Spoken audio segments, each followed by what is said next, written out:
بہت لوگ ڈیگریڈ کرتے تھے کہ آپ کی لیگس نہیں ہیں اور آپ کی بازو نہیں ہے، آپ ڈپارٹمنٹ جوائن نہیں کر سکتے. یہ باتیں میرے لیے بہت جو ہے وہ تکلیف دہ ثابت ہوتی تھی. لیکن میں نے خود کو اتنا سٹرونگ کر لیا ہوا اس ٹائم کہ میں کسی بھی چیز میں ایک نارمل پرسن سے کم نہیں ہوں.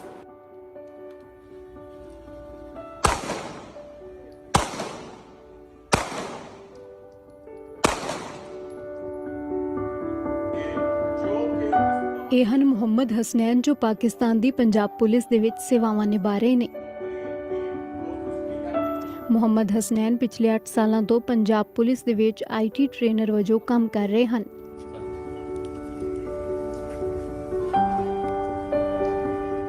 ਬਚਪਨ ਵਿੱਚ ਹੋਏ ਇੱਕ ਹਾਦਸੇ ਨੇ ਮੁਹੰਮਦ ਹਸਨੈਨ ਦੀ ਜ਼ਿੰਦਗੀ ਬਦਲ ਦਿੱਤੀ ਸੀ। ਹਾਦਸੇ ਤੋਂ ਬਾਅਦ ਸਰਜਰੀ ਦੌਰਾਨ ਮੁਹੰਮਦ ਹਸਨੈਨ ਦੀ ਇੱਕ ਬਾਂਹ ਅਤੇ ਦੋਵੇਂ ਲੱਤਾਂ ਕੱਟ ਦਿੱਤੀਆਂ گئیاں سن۔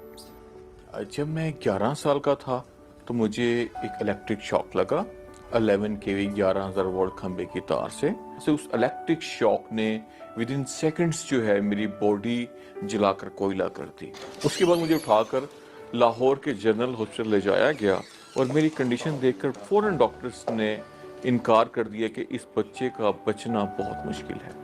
جب مجھے ہوش آیا اور میں نے دیکھا کہ ایک ایک کر کے میرے جسمانی اعضاء غائب ہو رہے ہیں تو میں نے ماں سے ناراضگی کے عالم میں پوچھا، ماں مجھے بتائیں کہ میری ٹانگیں اور بازو کہاں ہیں؟ جس پر ماں خود کو بہادر نہ دکھا پائی اور پھوٹ پھوٹ کر رونے لگی. ڈاکٹرز نے آپ کی ٹانگیں اور بازو کاٹ دیے ہیں. جس پر مجھے آج بھی یاد ہے کہ میں نے ماں کو کہا کہ ماں آپ روتی کیوں ہو؟ کوئی بات نہیں، میری 2 ٹانگیں اور ایک بازو کٹا ہے نا، ابھی بھی میرا ایک بازو بالکل سلامت ہے. کوئی بات نہیں، میں اس کے سہارے زندگی گزار لوں گا اور آپ کو بھی سہارا دوں گا. مجھے 6 months کے ٹریٹمنٹ کے بعد گھر لے جایا گیا اور اس ٹائم میں ہمت ہار چکا تھا. میں نے ماں کو کہا کہ ماں نہیں، میں پڑھنا چاہتا ہوں اور مجھے فوراً سے اسکول میں ایڈمیشن لینا ہے دوبارہ سے. میرے اسکول جو ہے میرے گھر سے کوئی 2 کلومیٹر کی مسافت پہ تھا اور ڈیلی ماں مجھے اٹھا کر اسکول لے کر جاتی، کیونکہ اس ٹائم پہ ویل چیئر اور باقی وسائل نہیں تھے تو ماں اٹھا کر مجھے اسکول لے کے جاتی اور وہاں جب میری کلاسز سٹارٹ ہوتی تو ماں کلاس کے باہر بیٹھ کے میرا ویٹ کرتی اور جب 2 بجے میرے اسکول سے چھٹی ہوتی تو ماں دوبارہ سے پھر مجھے اٹھا کر 2 کلومیٹر چل کر مجھے گھر لے کر آتی. میں نے اس طرح سے میٹرک کیا. بالکل جب میں 10th کلاس میں تھا اس ٹائم پہ مجھے پتا چلا کہ آرٹیفیشل لمبس بھی کسی چیز کا نام ہے.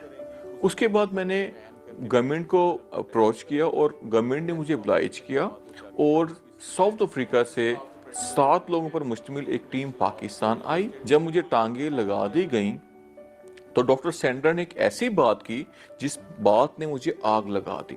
ڈاکٹر سینڈرا نے کہا ہم نے آپ کو بہت اچھی اور ایکسپینسو ٹانگیں تو لگا دی ہیں لیکن سوری آپ ان سے کبھی زندگی میں چل نہیں سکیں گے. جس پر مجھے بہت تکلیف ہوئی اور میں نے پوچھا کہ ڈاکٹر سینڈرا میں چل کیوں نہیں پاؤں گا؟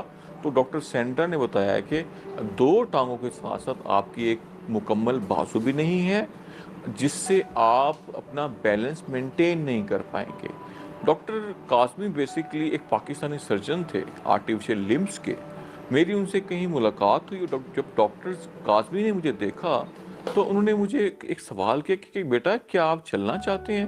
اور ان کے اس سوال میں میں بہت شوق ہوا کہ مجھے تو آلریڈی ایک ٹیم ریجیکٹ کر چکی ہے تو میں کیسے چل سکتا ہوں؟ جس پر انہوں نے کہا کہ بیٹا آپ بالکل چل سکتے ہیں. پہلے انہوں نے میرے لیے 2 ٹانگیں ڈیزائن کی. 2 ماہ کی پریکٹس کے بعد میں اپنی ٹانگوں پہ کھڑا ہو گیا. مجھے بہت خوشی فیل ہو رہی تھی. میں دوبارہ سے بلندی دیکھ رہا تھا. ਮੁਹੰਮਦ ਹਸਨੈਨ ਦੇ ਮੁਤਾਬਿਕ ਸਮਾਜ ਨੇ ਵਾਰ-ਵਾਰ ਉਹਨਾਂ ਦੇ ਹੌਸਲੇ ਨੂੰ ਕਮਜ਼ੋਰ ਕਰਨ ਦੀ ਕੋਸ਼ਿਸ਼ ਕੀਤੀ ਪਰ ਉਹਨਾਂ ਦੇ ਇਰਾਦੇ ਅਡੋਲ ਹਨ.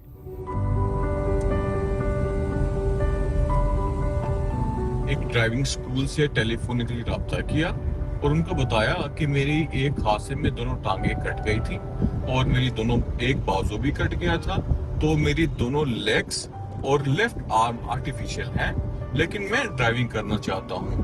جس پر ان کا جواب کچھ یوں آیا کہ آپ اپنی لائف میں کبھی ڈرائیونگ نہیں کر سکتے اور نہ ہی کبھی اس بارے میں سوچئے گا. تو ان کی اس بات نے میرے اندر آگ لگا دی اور میں نے ٹھان لی کہ اب میں نے ڈرائیونگ ضرور کرنی ہے.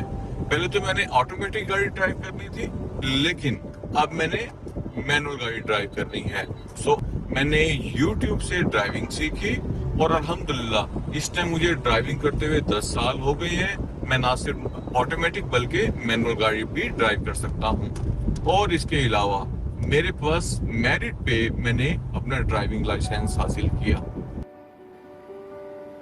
ان تمام لوگوں کے لیے جو کہ ڈپریشن میں چلے جاتے ہیں, ہمت ہار جاتے ہیں, ہمت بالکل نہ ہاریں, ٹھیک ہے. اور اس کے بعد میرا ان کے لیے ایک پیغام ہے کہ اگر میں انکمپلیٹ شخص خود کو کمپلیٹ کر سکتا ہوں تو وہ کمپلیٹ لوگ خود کو کمپلیٹ کیوں نہیں کر سکتے.